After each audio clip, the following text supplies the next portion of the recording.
নমস্কার বন্ধুরা, আমার চ্যানেলে আপনাদের সকলকে স্বাগত জানাই। আজ আমি তৈরি করেছি পালং পনির। এটি বানানোর জন্য আমি এখানে নিয়ে নিয়েছি 1 মুঠো পালং শাক। শাকগুলো ভালো করে ধুয়ে জল ঝরিয়ে নিয়েছি। এইবারে কড়াইতে দিয়ে দেব কিছুটা পরিমাণে জল।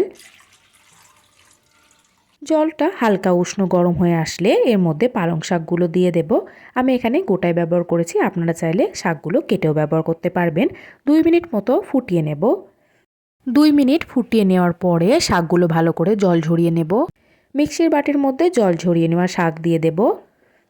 এর মধ্যেই কাঁচা লঙ্কা। ঝালটা অবশ্যই আপনারা নিজেদের আন্দাজ মতন ব্যবহার করবেন। এবারে পালং শাকটা জল ছাড়াই পেস্ট করে নেব। প্যানের মধ্যে দিয়ে দেব সাদা তেল 4 থেকে 5 চামচ মতো। তেলটা ভালো করে গরম করে নিতে হবে। এবারে কেটে রাখা পনিরের টুকরোগুলো ভেজে নেব।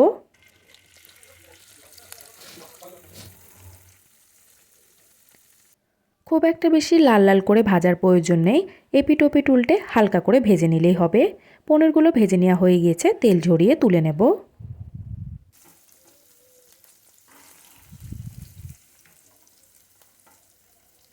পনির ভেজে নেওয়া তেলের মধ্যে দিয়ে দেব গোটা জিরে, দিয়ে দেব এর মধ্যেই আদা বাটা 1 চা চামচ, রসুন বাটা দিয়ে দেব 1 চা চামচ।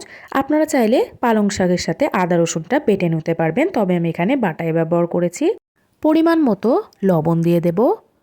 সাথে দিয়ে দেব সামান্য পরিমাণে শুকনো লঙ্কার গুঁড়ো। যেহেতু কাঁচা লঙ্কা আছে আপনারা অবশ্যই শুকনো লঙ্কাটা বুঝেই দেবেন। জিরে গুঁড়ো দিয়ে দেব 1/2 চা চামচ। এবারে মশলাগুলো ভালো করে ভেজে নিতে হবে।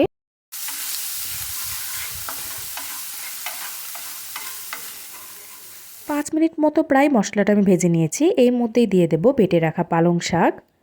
পালং শাকটা দিয়ে নিয়ে আবারও 2 থেকে 3 মিনিট মতো নাড়াচাড়া করে নেব। সামান্য পরিমাণে বাটি ধুয়ে নেওয়া জল দিয়ে দেব।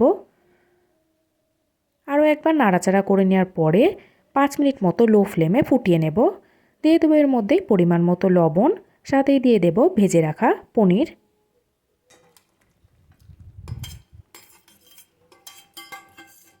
নাড়াচাড়া করে ভালো করে মিশিয়ে নিতে হবে। প্রায় 2 মিনিট মতো আমি এটা লো ফ্লেমে ফুটিয়ে নেব।